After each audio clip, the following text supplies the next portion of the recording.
I'm gonna mute it. Okay.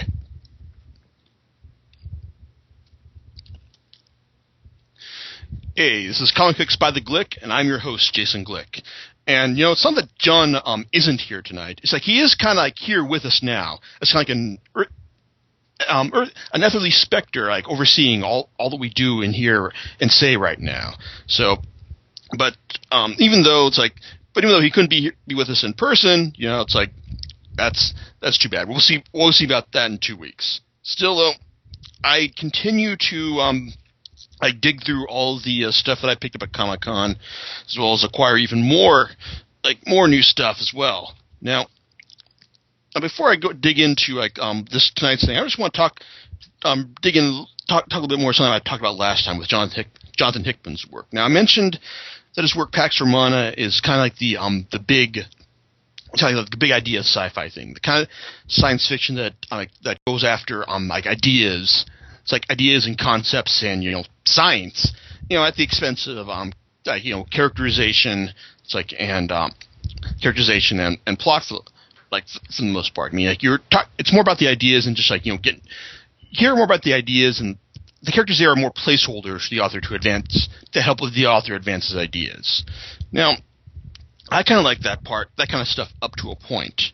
That point being that best example of that being Masamune Shirow's Ghost in the Shell 2 man-machine interface, which if you are not automatically invested in his crazy-ass science fiction leanings, then you are just not going to care about what the hell he's talking about.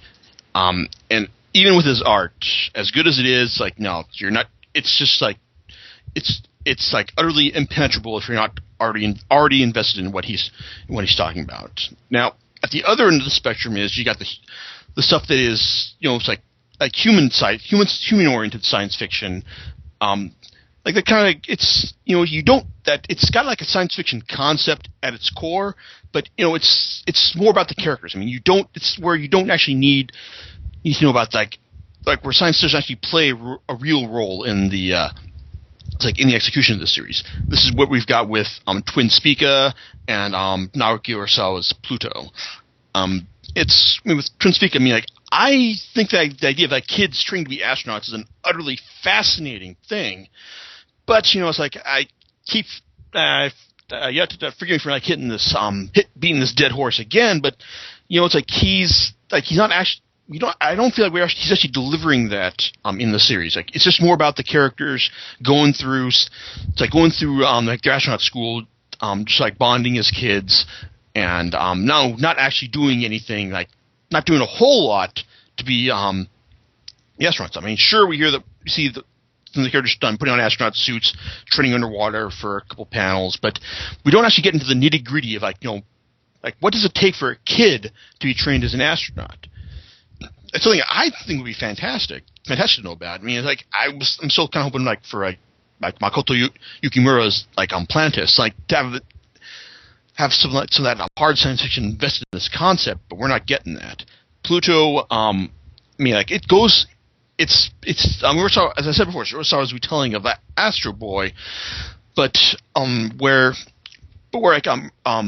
Osamu Tezuka could get away with just not having any science at all by just making his characters utterly cartoonish and aiming things at a kid's level. Urasawa's attempt to just update it for more a sophisticated adult audience means that yes, you've got he's great with all the human character drama, but then he actually treads into parts where the science becomes more of a requirement. It's the point where it's when you get when one of your main plot points hinges on a robot being able to hate enough to overcome his basic programming, it's no. I call robot bullshit on that, and that's where we are at the two spectrums of there. In the middle, though, are the stuff where you've got the character, you've got the tech, or at least you've got a nice human, human core. At the point where it's you don't need to know about how everything works. Sometimes the ideas are just fantastic enough that they're able to tell a nice, interesting story beyond without going into the tech. This is where stuff like Transmetropolitan and Why the Last Man fall under. I mean, when I think one of the stumbling blocks with Why the Last Man was when Brian Vaughan tried to explain why the source of the why the plague wiped out all the men on Earth. It was kind of, I mean, it's fascinating to contemplate the fact that, you know, like, hey, you know, once humans developed asexual reproduction, they human morphosphere, like the Earth's morphosphere, decided that, you know, hey, men were no longer needed. But ultimately, it's like it was still kind of like a crazy you could tell that he didn't really have it wasn't really something that was thoroughly planned out. Like he had kind of an idea, but it wasn't one that was really grasping. But even as one of the characters points out later on, it's like, you know, it wasn't really absolutely necessary for us to find out why all the men died. It's like in this series for it to succeed in the ways that it did. Transmetropolitan, on the other hand, is Warren Ellis's masterwork, and he just brings lots of great crazy ideas, such as like new religions spouting every minute, humans dumping their consciousness into nanomachine bodies, and even though you don't really need to know all about the tech about this stuff, he uses it to tell interesting stories about the human condition, and it works really, really well. Now, this whole rant right here brings me the long way around to our series tonight, Echo by Terry Moore. This series is basically much towards the human end of science fiction than anything else. Now, Terry Moore is best known prior to this series for his long-running series Strangers in Paradise, which focused on the romantic personal travails of three friends, Francine, Kachu, and David, as they just fell in and out of love, sometimes with each other, other times with other people. I have been meaning to go back and reread the first volume of it that I got, because I just couldn't quite get into it the way the hype led me to believe it was just kind of one of the be-all, end-all indie titles of the 90s. But then he surprised everyone that after he finally finished up the series, earlier this decade, he went to a complete departure. That was Echo. Echo is something that wouldn't be too out of place in, say, the Marvel or DC universe, because at its core, it's a premise of an ordinary girl finds herself the inheritor of a super suit developed by the military. Now the military wants it back, and they're going to stop at no means to obtain it. Now it's like, I'm not gonna lie to you. I mean, that's just a dead standard premise. It's been done over and over before. What sets Echo apart more than anything else is its emphasis on character. Because even though this is more of a science fiction action story, Moore has not forsaken his skills of character development, and as well as creating mood and tension just through the art alone. I mean, the opening scenes. I mean, you have the developer of the beta suit, the super suit in question, like Annie, just talking about how great this suit is with flying around with this jetpack the Army's developed for her, and then finally her shock at being attacked, having missiles fired upon her by her developers. So it's great. And then as the suit is destroyed, parts of it rain down all across this basin of Moon Lake, and then Julie, this average wildlife photographer, she's out there photographing stuff to build up her resume. She sees the explosion, takes pictures, and then all the bits of the suit just fly down upon her and upon her truck. She winds up getting a big part of it attached to her later, and then just essentially causes the bulk of the suit to start accumulating on her. Now, what makes it interesting is that Julie, we really get invested in her as a character. We find out that she's going through a tough time in her life.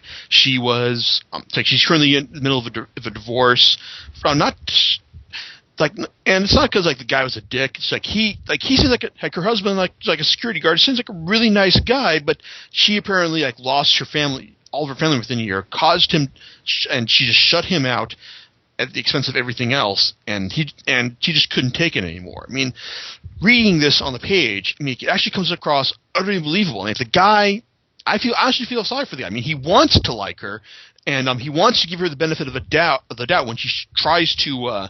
When she shows him the suit, and he tries to get him involved in her predicament, but he just can't quite bring himself to trust her after all that he's been through. So it's like it really gets the series really gets you involved in the characters, and it's not just Julie, but also you've got Dylan, the boyfriend of the person who developed the super suit, and he winds up making his own inroads to try and find out what happened to his girlfriend. He winds up meet up with Annie. They get involved. Well, not involved, but he winds up getting immersed in Annie in Julie's quest, and also finds a way to reconnect with Annie, because apparently even though Annie is dead, her personality is still in the supersuit, and it comes out at some interesting times. Now, playing the trifecta of main characters is Ivy. She is essentially the government's tracker character, sometimes her day job is just like a soccer mom to her young kid. She's also like a really gifted and talented investigator, and also one who can just takes no shit, and is really good at tracking things down. But she's also intelligent enough to realize that the government is not being entirely truthful with her about the circumstances behind the destruction of the suit. So just seeing all these characters and watching them as they interact and change as the series goes on. I mean, that's the series' biggest strength. It creates really interesting characters that you want to follow through each situation. I mean, it's kind of like I guess. It's kind of sound like a bizarre comparison, but I think that's kind of like the appeal that Yukito Kishiro's Battle Angel Alita had. I mean, it's he did a great job of treating with these main characters. I was willing to follow them through any situation, and that's the same thing we got here. I mean, even when the series does go into some crazy sci-fi stuff, like with the Chinese guy who is incinerated, loses his jaw, and still manages to come back to harass our heroes. You know, it's creepy, but it still doesn't feel too unhinged from reality. Even though it's like I said, the series is still more on the human side of science fiction. It's not really about the numbers of science. Terry Moore actually does have some big ideas revolving around this use of phi and base 10 mathematics. Now, I have a feeling that a lot of this stuff is kind of just sounds really good on paper and is actually kind of complete bullshit when talked about in real life. It's still really it's still fascinating to hear. He still pulls it off really well, and overall, I mean, his art. I mean, it's very expressive. His characters very emotive, and it's you just really their emotions really come across well on paper. I mean, it's my gold standard for this kind of thing is Steve Dillon and. This is Steve Dillon's work with Garth Ennis and now Jason Aaron, but Moore just really gets some great mileage out of his work here. I mean, even though it's not and it's even really got some really great detail as well. So his skill isn't just in character expressions, but also just really detailed art in general. It's great stuff. And as much as I've been fawning over the series, I have to admit it's not entirely perfect, because some of the threads that are developed early on in the series do kind of go crazy, such as I can understand the need for a homeless guy to show up with part of the super suit and just doing crazy things. He's crazy homeless guy. I mean, you don't really need more of a motivation than crazy homeless guy. But then when we find out that his name is Cain, and he might be that Cain from the Bible, that's kind of when I think, okay, we really didn't need to go go off that edge right there. It's and then also you got other underdeveloped threads like Super Assassin who shows up for a couple issues like towards like the last third of the series. It seemed like he was meant to be like a major like antagonist, but he really only gets like a few scenes like towards the end, and even then it just feels kind of like he was added in as more of like a plot point afterthought, because like he like more needed like a super badass killer for these particular scenes. I mean, he just has one really great scene where he just basically lets one of the supporting cast know that his services are not needed anymore, and that was cool. But then you've also got other stuff like where Ivy essentially starts becoming progressively younger and younger and younger towards the end of the series, and that's really not explained really well, or just given like a really good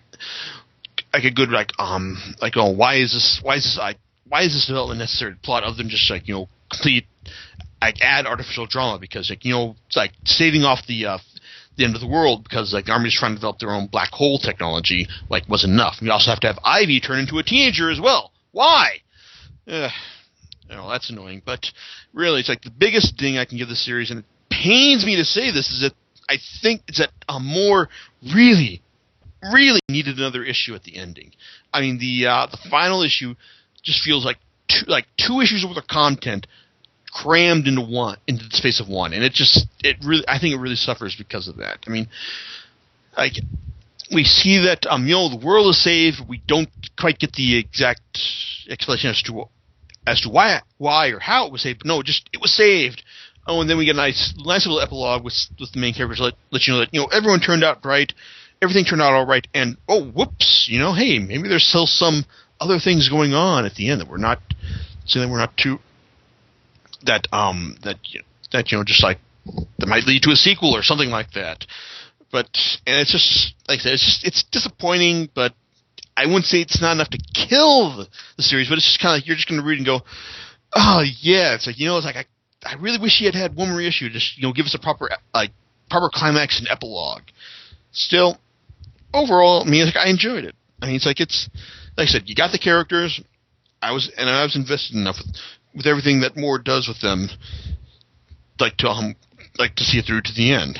Now, as far as picking up the series itself, it was originally released in six trade paperback collections. However, and this is something I saw at Comic-Con, Moore has now released a Echo Complete Edition, which is basically all 6 volumes in one. And let's see, it's like if I had when I saw this, I had already picked up volume 3. And so oh great, because like basically buying this one.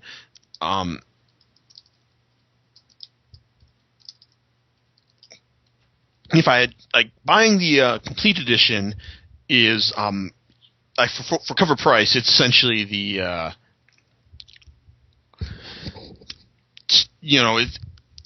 you're buying it for the price of 2 2/3 of one volume, for a price. But Amazon has it for $25, which is an absolute steal for the amount of content you're getting. I mean, 600 pages for $40. I mean, let me tell you, people, you can probably figure it out for yourself, but that is a good deal. I mean, Amazon is at $25, but still, fantastic bargain. It's good but flawed series, and I'd still recommend going and checking it out. I mean, it's if only to appreciate the fact that here's a guy who everyone had him pigeonholed as someone who was just only good with characters. But it shows you actually created a pretty decent science fiction action movie. It's in addition to that. And on that note, I think that's a good place to wrap things up. So I'll be back next week, hopefully with John. Well, not next week. 2 weeks from now, hopefully with John. And I'll either have something completely awesome. I'll still be rooting through stuff from Comic-Con, or something else will just cross my desk in the meantime. Other than that, people, call it a night. Take it easy. Bye.